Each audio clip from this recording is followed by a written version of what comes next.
Welcome to I Found the Mahdi. I'm Alia Halal. And I'm Irfan Alamgir. And we're joined here by our dear brother Zacharias. How are you, Zacharias? Good, alhamdulillah. From Andorra. Yeah. And this is the mystery brother who was in all those pictures. Well, he wasn't in the pictures. He was taking the pictures.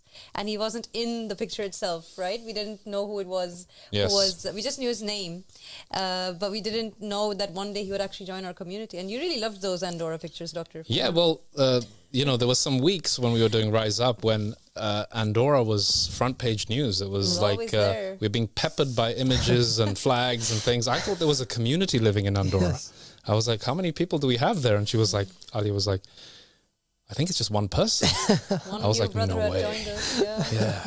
And here he is. Here he is. The legend of Andorra has appeared in human form. The legend of Andorra. There you go. So, Zacharias, I'm sure everyone's wondering how it is you got here, and there's obviously a long story to that because we have to go all the way back to when you were a child and your religion growing up. So let's start with that. Tell us about it. Okay, first of all, I just want to say my English is not so perfect, so I will try to not make a lot of mistakes. So I hope everybody will understand me. I'm sure we'll understand. Yeah, and so my background is Muslim, Sunni Muslim. And I born in a Moroccan family. Okay. And specifically is Amazigh family. They don't speak Arabic. They speak Amazigh. It's a city named Nadur in Morocco. Okay. And so is that one of the kind of ethnic groups within Morocco? Yeah. Are they like a minority group in comparison to the majority of people? Yeah, we can say that, but actually they are too much. Too much. Yeah. So they make up a large proportion of the population. Yeah. Okay. It's interesting. And so I grew up being Muslim. Actually, because my religion began, I remember I was 13 years old, I remember. Actually, it was because I wanted a computer. Yeah, and I asked my mother, please, Mom, if you buy me this computer, I will start praying. And start praying? Yeah. Like I just want that computer. That's a very interesting one. That's the deal, huh? Yeah. So everything we're gonna say start there from that point. So so it works because my mom bought me the computer and I start praying also. I remember it was on the month of Ramadan, so I began going to the masjid, praying Taraweeh and prayer and all that good stuff. Yeah, exactly. It was good actually. It wasn't bad. And then the time goes and goes and goes. And one day I am 16 years old, 17 years old, and I begin to ask questions, like normal questions, like, oh, okay, fine, you are praying 5 times a day, okay, why? And why you follow the Quran, why you do this and that, and I never read the Quran actually, I never read the book. And I remember in those times, I was 17, I don't know why, but I remember it was close the time when Donald Trump, he asked to be voted and blah, blah, blah. And I think he won, actually. No, he won, actually, yeah. He won, and he became president of the United States. And I remember everybody go crazy, say, oh, man, this is the beginning of the bad things on the world. The world's going to be bad. We're going to have war with Russia and this and that. And I don't know why, but I just began to investigate and just seeing all those signs, everybody put in those signs of the Mahdi. And I say, okay, cool. I ask my mother, Mom, look, do you know the Mahdi? He said, yeah, the Mahdi is a person that will came on the end times and he will fix the world and this and that. And I say, okay, cool. Let's find out more about this person, the Mahdi, because I never understood what is that person. And so I remember I was focusing on the hadith of end times and everything. And actually, I was a little bit scared because I read a lot of those texts, Sunni texts actually, and those scholars speaking on. I'm watching like a lot of videos from YouTube from those scholars, and I don't know. I just felt like I need to be on the religion because it's important. Because I don't want to miss this opportunity when the Mahdi gonna come and I don't going to be able to testify he is the Mahdi. I say, okay.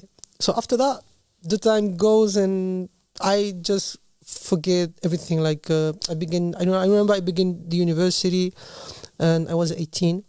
And actually I began studying Islamic studies. Like I began studying Arabic, 1 year of Arabic.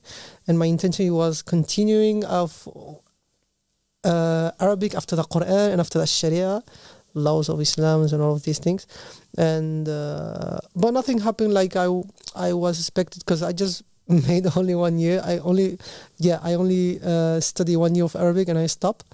And I go back to my country because I was studying in France.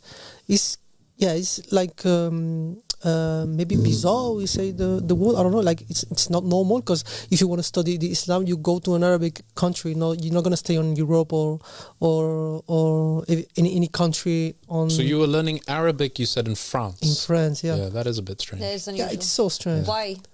Because I know I wasn't able to be patient in an Arabic country. Yeah, my father's actually told me, like, no, look, because you have the opportunity to go to Morocco if you want. You can go there, you can learn the Quran and everything, you can go there. I say, okay, cool. But I saw how the people they are there, and I say, okay, man, they are crazy.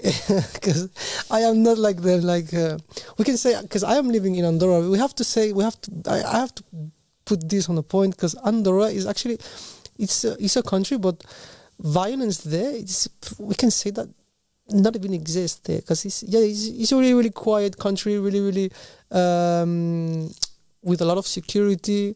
It's really how can I say this? We're gonna say normal country. Like it's very calm. Yeah, really, really calm. So calm.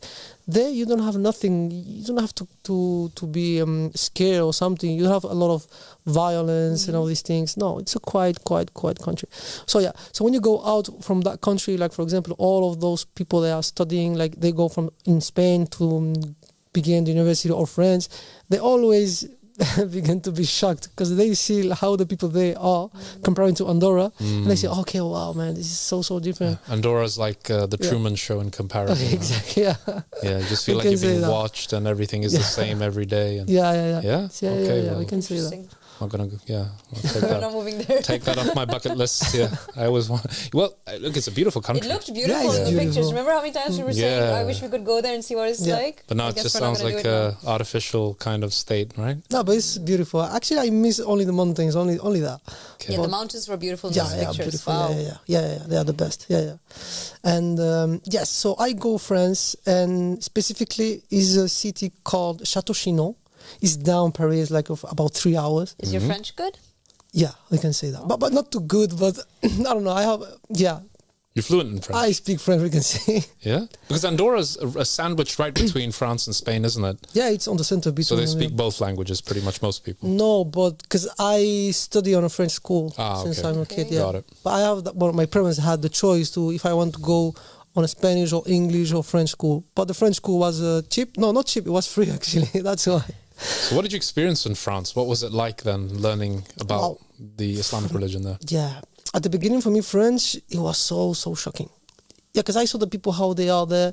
And yeah, because the people there, they are living on ghettos, they say. They call ghettos or whatever. But in Andorra, we don't have all of this. Because in Andorra, how do you say, the hood, that word, my hood, we don't have any hood there. It doesn't work. No. That's not the case. That's actually very good. Yeah. That means we don't have nothing. Living good lifestyles there, and they're not basically in need, or there's not a bad poverty issue there. That's good. Nothing about that. And yeah, so I were in Château-Chinon. It was calm, but I must go to Paris because I was taking my plane from Barcelona to Paris, and yeah, and I saw everything like there is. I remember the airport, Charles de Gaulle. I remember the airport, crazy also. Wow, it was for me. It was shocking. Always, I was always shocked. I just go out the airport. And I say, okay, I need to figure it out. I don't know, go to the train or take the cab. What I'm supposed to be doing? Was it very busy and crowded and okay? Yeah. So stressing. I said, okay, man. I asked God always. I said, please, God, just bring me to this place, Château-Chinon, quickly and safe, and that's it. Yeah. And it's important to emphasize this because you're coming from Andorra, like we said, that's like the Truman Show, and then you go into a real country with all these hectic real life problems, right? And it is a bit of a culture shock, but you managed to navigate through that, and you got to this chateau thing, and what happened? Actually, it's a great history. At the end, you will understand, but because I remember. Being on the airport, I just take the train to the only a place when you're gonna take a bus a bus. It will bring you to Château-Chinon. It's like 3 hours of difference. But anyway, so I am in Château-Chinon, and I discover actually it's a community. Château-Chinon. It's the school is called ESH Château-Chinon. The school.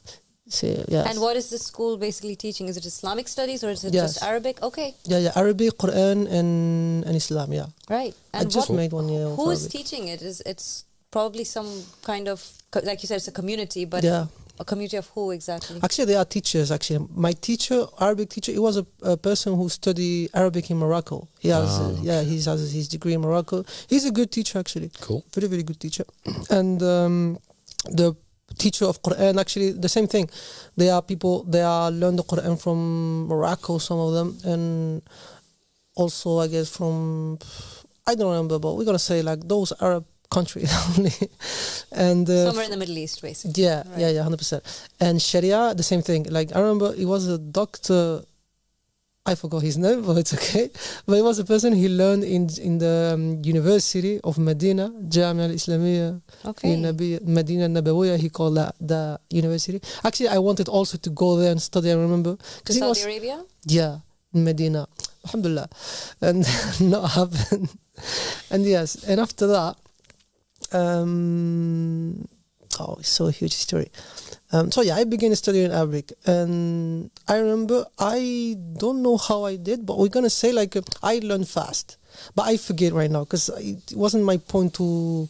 Because my point in that time, remember, it was only to learn Arabic and understand the Quran with the learning of Arabic. And after that, I realized that if you want to learn Arabic, you need more than 1 year, more than 3 years. It's so. So was it like one of those 6-month courses, or a year long, or how long was it? It's 2 years of Arabic. Okay. Yeah. So we're gonna say I began Arabic. I think I achieved B1 talking Arabic, and but writing is quite simple in Arabic. But I think I am on A1, A2 like this. But But it's fascinating that you, in order to unlock the religion of Islam, you made the decision that, well, in order to know this religion that was revealed in Arabic, I have to at least have some understanding or appreciation of the language. Yeah. And is this what drove you to say, okay, I'm going to enroll in a 2-year program, which is basically like a university degree, isn't it? Yes, so you're going for 2 years, and you're like, okay, I'm going to dedicate myself to learning this language because this is the key to my religion. Yes. This is what I understood in that time. Fair enough. But yes, I have a lot of experience from the teachers there and also the community there, because I was living on 4-person room, on a room with 4 person, and with time I understood that the person they are studying there, they all have backgrounds with crime, or others with normal backgrounds. They just they finished the normal study. I think you achieved the baccalaureate, I guess we say in English, I don't know. Like their bachelor degree? Yeah, you take the bachelor, and after that you go to the university. So most people, they are young, and you have also a person from like about 35 years old until even 60 years old. And yes, it was cool. It was an experience that at the beginning it wasn't bad, but after I had a lot of problems with the people there of the community, because actually I have a person living with me. He has like crime backgrounds and everything. It was quite shocking, and I say, oh, this is crazy. How can a person like him being here studying the Islam and being able to be here? But yeah, this is an experience to me, it was. But yeah, khalas, alhamdulillah. And after that, I finished the year. I remember it was Ramadan, and I decided to go back home and making my Ramadan there with my family and everything. And so I go back, and after that, I think it was on June or something like that. No, it was on May. Yeah, May. So May, June, July, and August, and September, and I decided again to going back there, and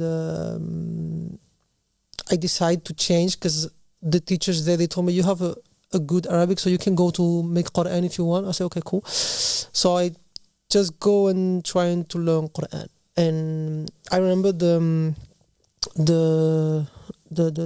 process to learn Quran. You have to wake up at 4 a.m.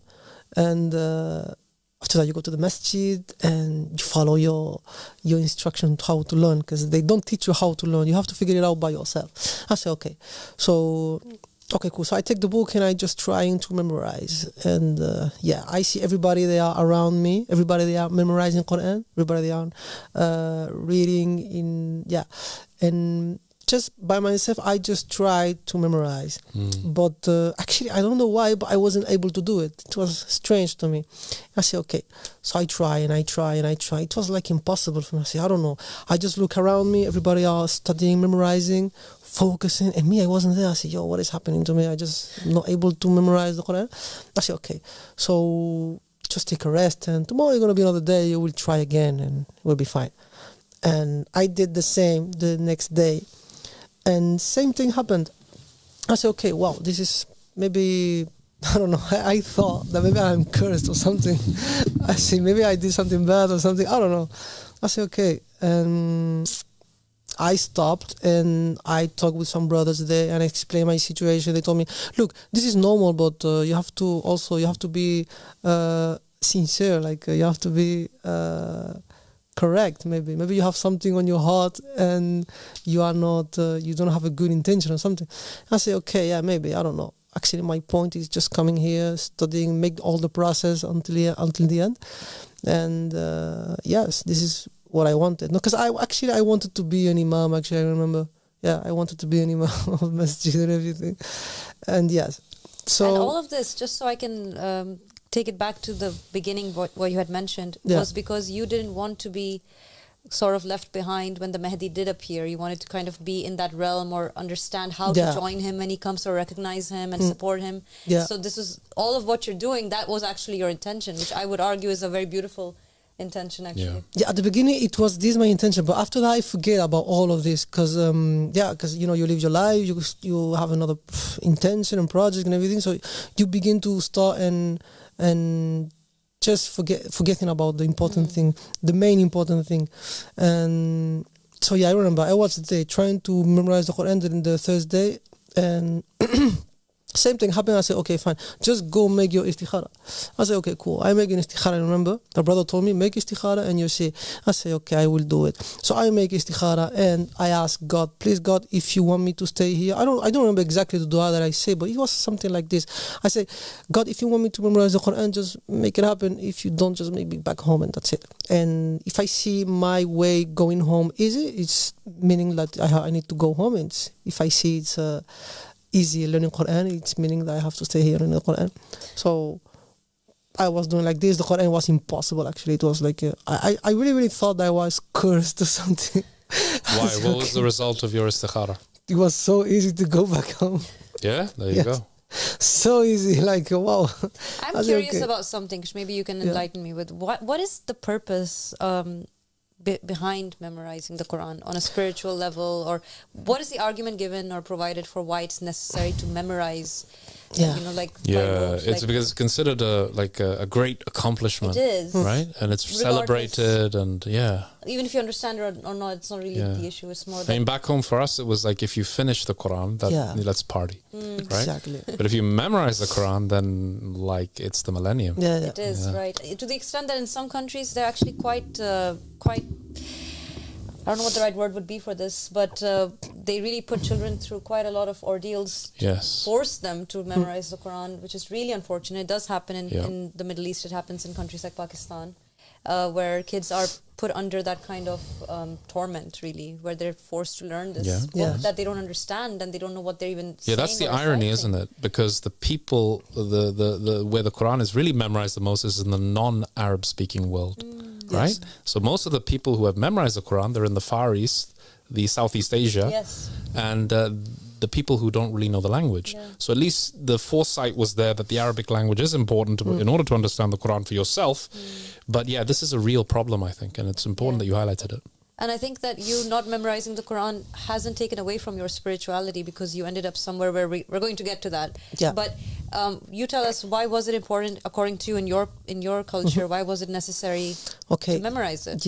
Because first of all, because if you want to be an imam, you must memorize the Quran. This is first. And secondly, actually, they say Sunni Muslim, that they have a lot of good things if you memorize the Quran. Like, for example, they say something about Sadaqah Jariyah. Sadaqah Jariyah, I think, is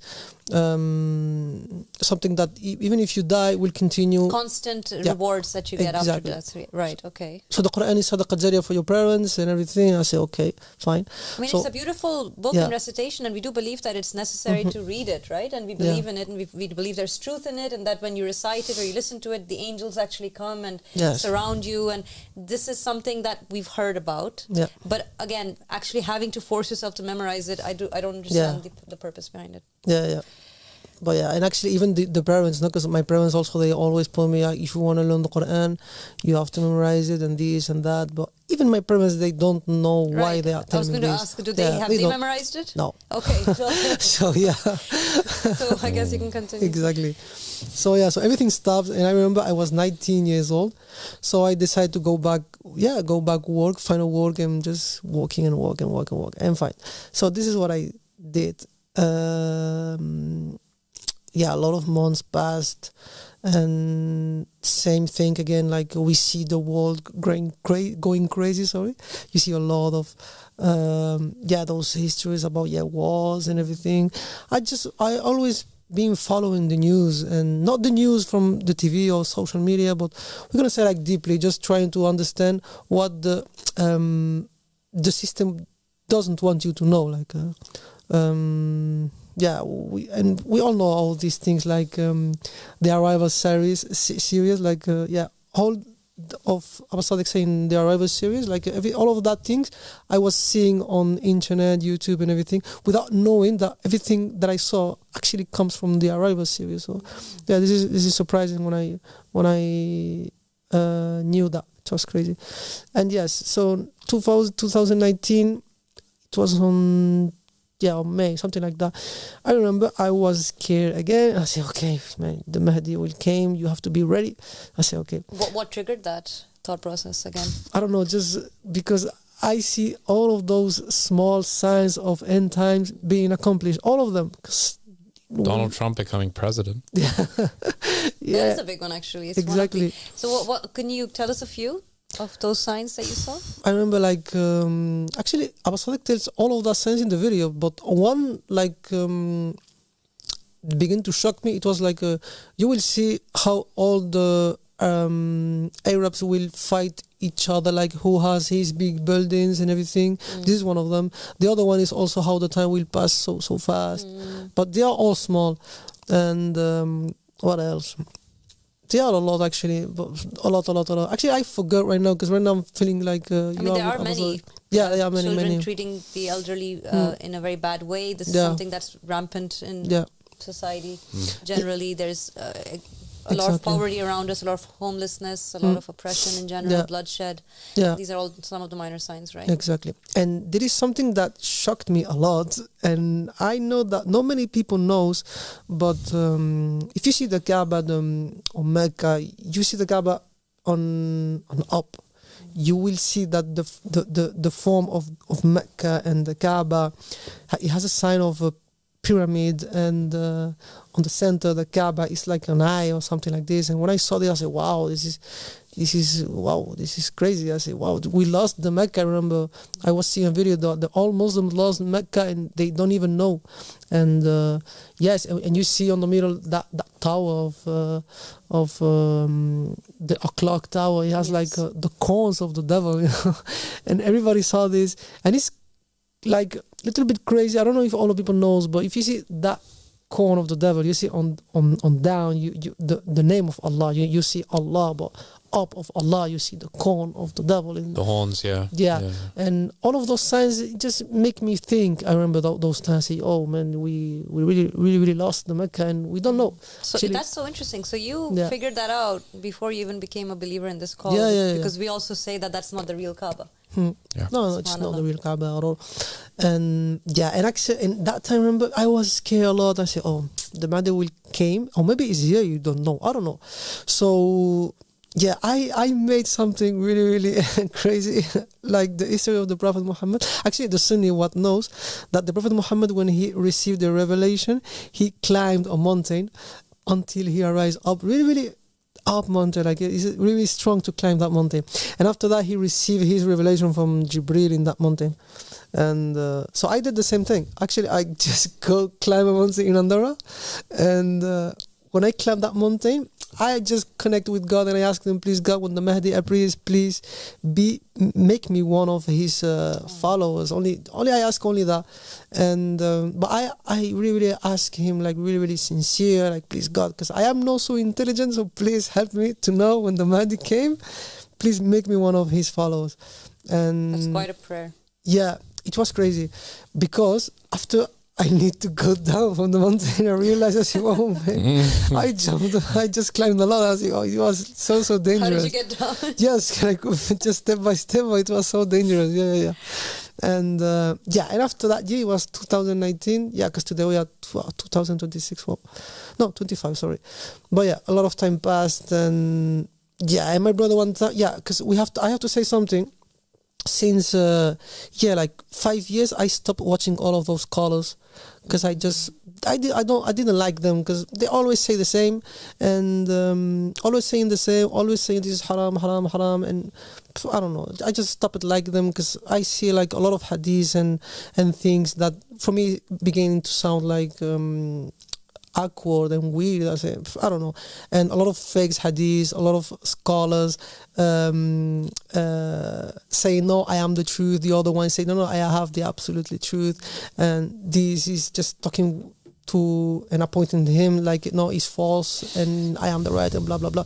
I say okay, this is a big problem. And I say, you know what, I'm just gonna be focused on the Quran and that's it, and I just gonna believe the Quran on my way, because I think this is the point what you need to do, I guess, because I don't know, the religion I think is something personal. You don't need to follow anyone, and I don't know, I took the Quran and I start reading, and what I understood, so I just follow and I do it, and that's it. And yeah, so one day my brother, I remember he sent me a video, download video, because he don't send me a link or something, because if he send me a link and I see he's a scholar or something, I just take it and just put it on trash, because I don't like them. But my brother sent me a video, and in that video I remember I saw that person, Abu Sadiq. I saw him and telling, I am Abdullah, the successor, and this and that, and the famous video actually, that everybody saw that video. And I don't know why, but when I saw that video, I was in shock, but really shocked, really deeply. Like, I realized that this is something important and this is something real, but without having any proofs or nothing. Just I wasn't able to stop seeing him and hear him. Like, no, always. Like, I remember that night was maybe midnight or even more, or maybe 11:30 or something like that. But anyway, when I saw that video, I didn't stop watching his YouTube channel until 5 a.m., 6:30 a.m. I say, oh man, you need to go sleep now. Tomorrow you will continue, but you have to sleep at least 1 hour or two, I don't know. And the next day the same. I open YouTube, Abu Sadiq. Like this, I begin to see all of his videos. At the beginning, I didn't understand quite good, because it was all in English and in an American accent. An American accent for me sometimes is quite difficult. But alhamdulillah, right now is the opposite. It's the English accent. But anyway, yeah. Good for you. Yeah. No, I think that was for you. Yeah. No. Thanks. No. But yeah. No. So I just see the videos from Abu Sadiq, and I don't know why I remember I read the manifesto, wonderful book actually, and after that I didn't saw the Goal of the Wise, but I saw the other book, the Jurisprudence. I saw it. I read both of them. Divine Jurisprudence. Yeah, Divine Jurisprudence. And after that I decided to call the presenters of YouTube, of TikTok, or of YouTube it was. I remember I called one time Ardijan. On which show? Ardijan? Yeah, once I called the English show. Yeah, actually, my English wasn't good in that time, so I called Ardijan, I remember, and I remember I asked do you believe in the coming back of Jesus? They told me yes. I said okay, cool, because I know in the Quran on Surah Al-Baqarah they said like Jesus, he was taken on to heaven or something like that, but actually on the next surah, I think is 2 surah after, in one ayah of the Quran, he specifies God that Jesus, he died, And I stopped there and I told them like, yeah, so you believe that Jesus is in the skies, but in the Quran he says that Jesus died. And he told me, yes, of course he died, but actually here in another surah you can see that Jesus will appear on end times and this and this and that. I said, okay, yes, I didn't saw this. I said, okay, sorry, I'm so sorry. And he just broke me on the phone. I said, wow, okay, cool. So nothing, I just continue and I read that ayah. I said, oh man, it's truth. I didn't saw this.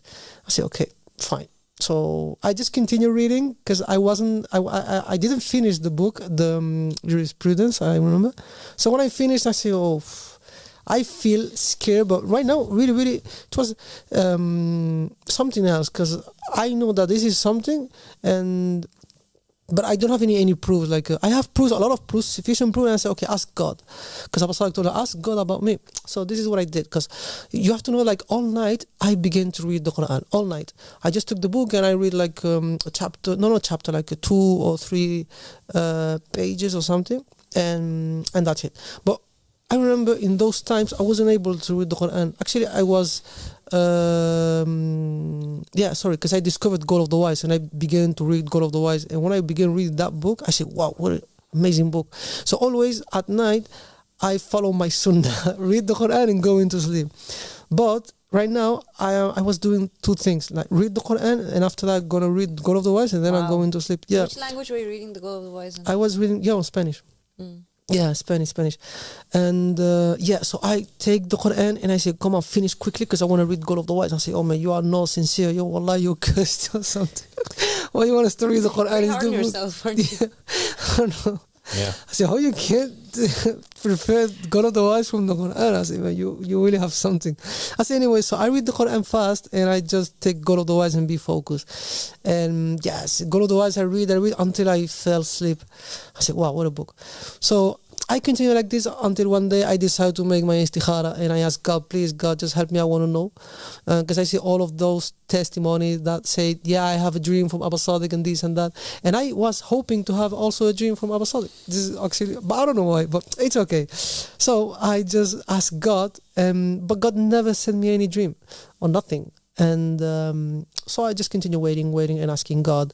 And so one day I decide last chance, because you know if you don't receive any dream, maybe because you don't need it, I tell to myself, remember something like this, and I say, okay, so ask God and you see. So I ask God, please God, just tell me if it's the truth or not.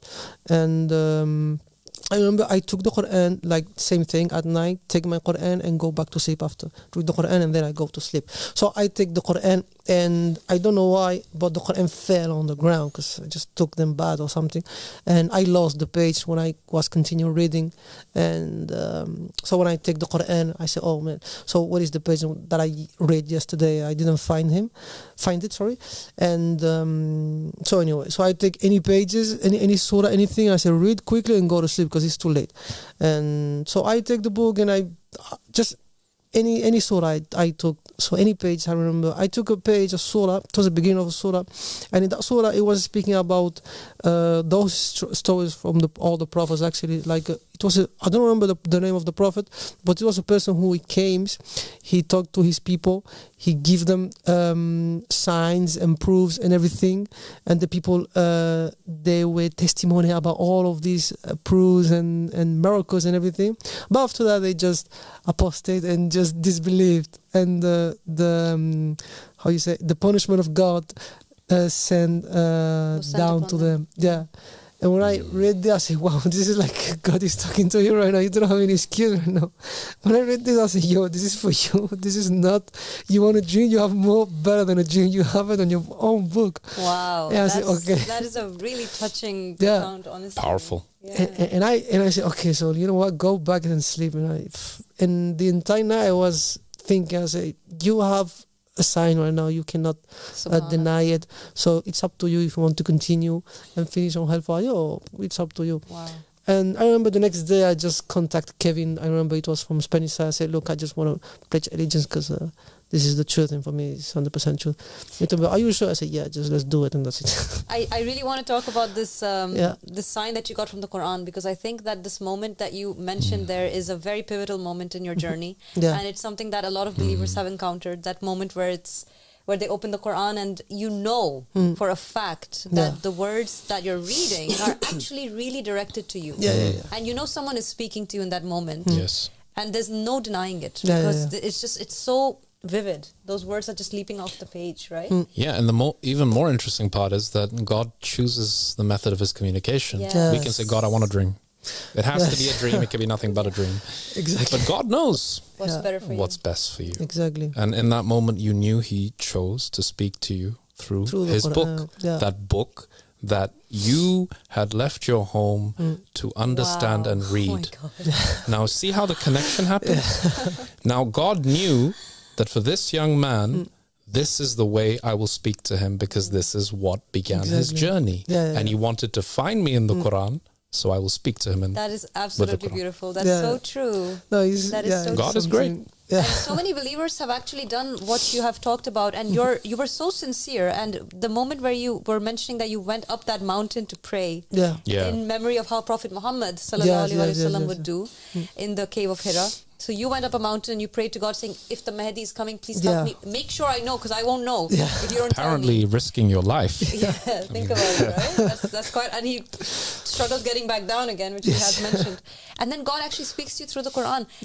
That prayer you made, and the fact that you opened the Quran and you were hoping for God to speak to you somehow, and he made sure he did.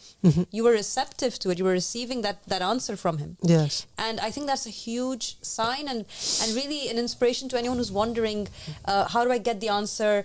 Is this true? I'm struggling with doubt. Could this be true or not? Who's going to tell me? Maybe do what Zacharias did and actually go and pray and say, God, show me a sign and receive it. Be receptive to whatever he shows. Yes, and I think another very important thing that you said to contemplate on and for our viewers to glean something from it is what you said. I think one thing you said really struck me deeply is that you said that when you went to the Ansar, you mentioned Ardian, you said, he broke me. Yes. Right? Now that's that was an interesting one, right? interesting choice of words. That's the truth. Because you see, one of the things the narrations tell us about the companions of the Mahdi is that the majority of them are young people. So now we think we have this understanding and we build for ourselves these little idols of our own understanding. And then what happens is somebody comes and smashes that, right? And then we have to start all over again. We start rebuilding our understanding of what the truth is and what Islam is. But when you're young, you have this, what Abba Sadiq says, a malleable clay, right? You can withstand somebody breaking, because a lot of people are out there, Zacharias, who have been following their version of religion or their understanding of it for 50, 60 years. And the clay has become a little bit hard, unfortunately. So to put yourself out there and to make yourself vulnerable and humble, that there may be somebody who has more knowledge of my religion than I do, is not easy. And a lot of people are afraid to put themselves into that position. But you are not willing to do that. And you said, okay, I have a certain understanding, but this guy has just destroyed everything I know using the stuff that I have in front of me, and it makes perfect sense. And then you continued your journey. And I think this is a really important trait, to be able to come to the Imam with a vessel that is malleable and clean and empty, so that he can fill it with the truth. And this is what happens to all of us on the spiritual journey. We think we have the understanding, and then the Imam drops a knowledge bomb and it start all over again. But that is what it takes. It really is. And once you realize that's what it takes, it actually becomes part of the journey, expecting that breaking and expecting that moment where you have to be malleable again and again and again. But it just strengthens the clay. It does, So that final building is very resilient. Right? Because the Imam built it. In the hands of the potter, right? Clay in the hands of the potter. Exactly. So, awesome. You spoke to Kevin. After God spoke to you, you decided to speak to Kevin. And Kevin said, are you sure you want to pledge your allegiance? And you were like, yeah, cool, why not? Okay, exactly. Just to quote you. I thought he told me like, yo, you true? I said, yeah, let's do it. And he sent me a video, and I watched that video. I said, it's okay for me, let's do it. Like, I'm ready. Let's do it. Like, I don't have any choice right now. Like, I asked a son and it just got breaking. I was like, what do you want? No, just do it. God cornered you with truth and signs and logic. And exactly. And for me, the sign, the amazing sign, it was when I pledged my allegiance. Because before pledging my allegiance, I was scared. I was having that feeling of, something will happen if you don't. And to be safe is pledging allegiance. I don't know why. But I pledged allegiance, and wow, I swear to God, but I was feeling comfortable and feeling good. I said, wow, cool. So right now, I know I have to work. I know I have a lot of work to do, but I thought to myself, okay, so alhamdulillah, but you are on the truth right now. I just felt like this. And so yeah, and I contacted Kevin. I said, look, Kevin, I want to work actually for you and everything. He told me, no, look, you have to go slowly. I said, yeah, but I can do both. Like, I can. He told me, do you finish goal otherwise? I told him, no, I just continue reading. He told me, which chapter do you read of the book? He told me, and I think I told him directly, what do you mean? Like, you think that maybe I didn't read the chapter of Jesus or something? I don't know. So you wanted to know which door you had reached. Right. Yeah. But I don't know. It is a good question, you know. Yes. You never know. A person has to know what they're getting into and what they're pledging and what kind of knowledge they're accepting as the gospel truth. You know, you can't be a believer and just believe in some of the doors. You have to believe in all of them. Exactly. So which door had you reached? Actually, for me, it wasn't shocking nothing about the book. Actually, the chapter that I loved, it was the chapter of Egypt. Yeah, that's a powerful chapter. Yeah, it's powerful, really, really powerful. But yeah, actually, if I'm telling the truth, also it was shocked me, the history of Jesus and everything, because this is something. But when you see the pictures, it makes a lot of sense. Yeah, a lot of sense. And yes, and something that shocked me also, like Omar ibn Khattab and Abu Bakr, what he did to the Prophet Muhammad, peace be upon him and his family. This is something I said, wow, this is, because us as Sunni Muslims, we take those people as astaghfirullah, as kings. Sometimes we put it like on a pedestal, like really, really high, and they don't deserve that position. And yes, so I contacted Kevin, and I remember I began to work with him. I remember I was translating videos and everything. I was enjoying doing that. Actually, I remember it wasn't a work for me, because for me it was, I don't know, I was enjoying doing when you it. Found the Mahdi, you believed you found the Mahdi for sure. Exactly. That's not work anymore. It's a relief. Exactly. And I remember after that, I still deserve having a dream from Abu Sadiq, because my goal, it was only see him and know him and everything. But alhamdulillah, so everything go fast. I remember everything actually so fast. And you were doing a lot of sticking posters up all over Andorra. Of course, let's not forget. Yeah, exactly. Yeah. I put posters all over Andorra. All over Andorra. Yeah. Hopefully, everyone's seen them now. I hope. Yes, inshallah. And we were putting it side by side with Croatia for natural beauty, and I think Andorra was right up there. Now you've taken it away from us. Yeah, exactly. Hopefully from here you can inspire other people from there to continue. Yeah, inshallah. Maybe sometime. So now at this point you were working and you were excited about this call and you were studying it while you were working and you were in alignment with Kevin and the Spanish outreach team that we have here. Yes. And then I think you got contacted by Kevin and he told you, hey, we're actually having an open house day event. Yeah. And you were invited to be a part of it. The conference, I remember. Yeah, this is also was a special thing, the conference. I remember before, I think it was Veronica, because my message is Veronica, and she told me, look, we have a conference and you are more than welcome if you want to come. I said, yes, okay, cool. And I just saw that I have the money, I have the time, and I said, okay, cool, so just let's do it. And I went. But the truth is, before coming, I just asked God the same dua. I remember I said, please God, if you want me to stay, just make it happen. If you don't, okay, so just maybe going back home. And after that, we realized what I'm going to do and this and that and blah, blah, blah. And so being there on the conference and everything, it was good for me. It wasn't bad. It was a great experience. And until the last day, actually, I was surprised, because at the beginning, I was feeling that I will be able to stay. But actually, also, I thought to myself, maybe you will come back to Andorra, so just don't make you a lot of expectation, maybe, you know. So yeah. So I just want to quickly highlight this, and I think it's very interesting because Zacharias was not coming to make hijrah. right? You were coming to attend an event, a conference, and part of the conference event included the open house day where the Ansar were invited to come and actually visit the headquarters. But you were traveling here with this kind of hope in your heart that maybe maybe I can stay. become part of that place, which made you very, very special actually in the group, because others weren't feeling that way, but you were hoping to make this your home. Yeah. When you set foot out of the house. Yeah. Okay. But actually, it wasn't a good idea because when I leave house, I just didn't take nothing. Like in the apparent, it wasn't good, but in the batin, it was a very good move. Yes. Yeah. Actually, sometimes things are not logical always. You know, sometimes you have to go against the grain, against conventional wisdom. And when you do that, when you go against what you think is right, but you do it for the right reasons, that's really those critical moments that make all the difference. And this was a critical moment in your spiritual journey. Yeah. Absolutely. Yeah. And so, yes, I remember the last night, the last conference, and I said, okay, so nothing. So we are going to go back to the hotel, and so tomorrow I have my plane, so I go back to Andorra and this and this and that.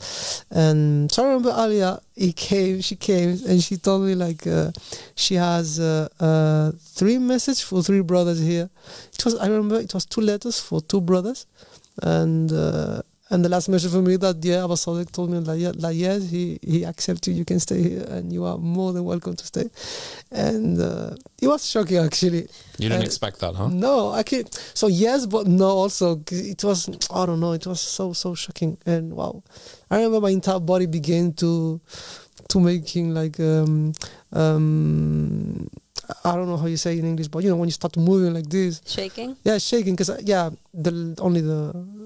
because actually I have a disability, so this is because I have my immunity system affected. So when I'm stressed or when I'm happy or sad, so I begin to shake a lot.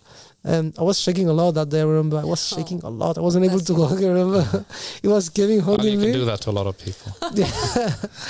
I was there with Kevin. I said, "Wow." And she does it mostly to the non-working scholars from Pakistan, especially. I just thought I'd throw that in there. No, They're it asking was for it. Yes. Yeah, go on. It's a beautiful moment, huh? Yeah, it was actually God opened his doors to you. I remember the joy on Zacharias' face. Yes. And it was, you know, he was just so amazed that this had happened, and I was like, really had so much love in his heart for you. And when he sent us forth and said, go and speak to Zacharias and tell him, you know, he's more than welcome. I knew you'd be super happy. And when I said it and the way you reacted, I was like, this is a true believer. Oh, thank you. He's not saying, oh, but what about my clothes? And what about, you know, he's just like, let me stay. I left my toothbrush. Yeah, you know, like nothing. I left the tap running. I need to go turn it. Nothing like that. Just like, no, if I can stay, that's what I want, you know. And that was, your reaction was so beautiful, and we were so proud of you, all of us. Thank you very much. And you see that decision to come to this conference is really important, because we believe that if you have a soul and that soul encounters the soul of the Imam, that completes the connection with God, right? And then when that connection happened, clearly you had enabled your soul in that moment to make that decision for you. Yeah. And that's why people cannot underestimate the importance of being with the Imam of the time in proximity, as physically as well as spiritually. Yes, they're both equally important. They really are. And the fact is that I really have to say there's something, a certain quality of Zacharias that I've noticed through his story. And that is that you really gave the reins to your life to God. You really asked God to take control of your destiny. You would say something like, look, if you want me to do this, make it easy. And if you don't want me to do this, then take me to another direction. And you were open to what he would want for you. A lot of people wouldn't want to just suddenly make that decision, okay, I'm not going back home, I'm actually going to make this my home. A lot of people wouldn't be that ready to do it. And you've mentioned that you have a disability. And despite that, you said, look, God, if you want me to stay, I'll stay. I would love to stay, actually. But if you don't want me to stay, everything is in your hands. And you came with that desire, and God said, of course, why wouldn't I want you to stay? Exactly. Yeah, and we really have to emphasize on this point because, you know, I know Zacharias and the disability that he has and the condition that he has. And there are probably 99% people out there who have the condition that he does with the care that it requires. The allure of going back, the reasons for going back are definitely there and they're legitimate. Yeah. But this is why when you say you go against conventional wisdom and apparent logic, and you follow that which is inspired through the Holy Spirit, that's where the real breakthroughs happened. And this really was, again, that turning point, wasn't it? Because you decided, you said, God will take care of me. I trust him. And you truly trusted him. Alhamdulillah. Now at this point you got that news that you get to stay, and yes. Wow, what a day that was for you. And before this happened, you had actually met Abba Sadiq. You and the guests who had come in the Holy Basilica. What was that like? Yes. I remember when I met Abba Sadiq, he only say my name, and I was shocked. I said, wow, he knows me. I said, wow, how he know my name? Because I don't know. But I don't know. I remember he touched me. I remember I was on the ground. And for me, it was something like, wow. For me, it was a sign also. Nobody noticed that, but only me. When Abba Sadiq touched my back, I remember, I don't know, I just feel, because I have my left hand with spasticity, and I'm not able to open the hand and even move it well. And I don't know, he just touched me, and like my hand just opened, like wow, like it was normal hand. And and I said, wow, I was shocked in that day. I said, wow. And after that, I just go and I say that to Veronica, to Kevin, to Ivan, all the outreach members, and they were shocked also. But me, by myself, I said, wow, this is something really, really heavy, really huge. Quite a wow. sign. Yeah, it was awesome for me. And and after living here on base and everything, you see like all days, it's a sign, subhanAllah. They're all experience and just continue. Nothing is the same here. Like it's always something new. Nothing is the routine here. Are you happy with your decision of staying? Yeah, 100%. 100%. SubhanAllah. I think this was honestly, I would say I've learned a lot just listening to your journey. Do you have anything you want to tell the world? Do you want to tell the people something from your heart that? Yeah. I don't know. I just like. If you want to be happy, I think you have to question being alone or being with someone that can help you to be happy. And in my case, it was always God. And right now we have God himself present here on earth. So I don't know, what kind of signs do you want more? If you know God, his representative, and he's here, why you don't go further to him, like run to him? I don't know. This is what I think. Yeah, well, Zacharias, I'm getting some messages from Kevin, but anyway, Zacharias. Sorry about that. I'm glad that you came, first of all, safely down the mountain. Yeah. Number one. We're grateful for that. That you trusted in God. That you recognize that we're living in these perilous times, the human race as a whole. And you followed the inspiration of the Holy Spirit. Yeah. And this is the reason why you're here, and so many others were not able to take that leap of faith, but you did it. Yeah. And I think the lessons that you shared, your journey is very inspiring. I think really anybody who's listening can take so much away from it. So much. I mean, I've learned so much just listening to you. I really am so grateful for you sharing that story. No, it's amazing. It's beautiful. And I think that what you said at the end is so good as well. People who want to be happy, if you want to be happy, you need to find someone who will make you happy. And who better than God? Yeah. For that journey, right? Who wouldn't want to go on a journey with God? Yes. And God in creation, his viceroy is here right now in our midst, and he is Abdullah Hashem Abba Sadiq. And what more is there to it? Yes, of course. That's it in a nutshell, I guess. Absolutely. Thank you so much, Zacharias, for joining us today. A pleasure. And thank you guys for tuning in, and we hope that we will be doing more of these. We will actually. We want to do more of these on Friday evenings. So stay tuned for the next episode, and thank you very much for tuning in. Assalamu alaikum wa rahmatullahi wa barakatuh. Assalamu alaikum.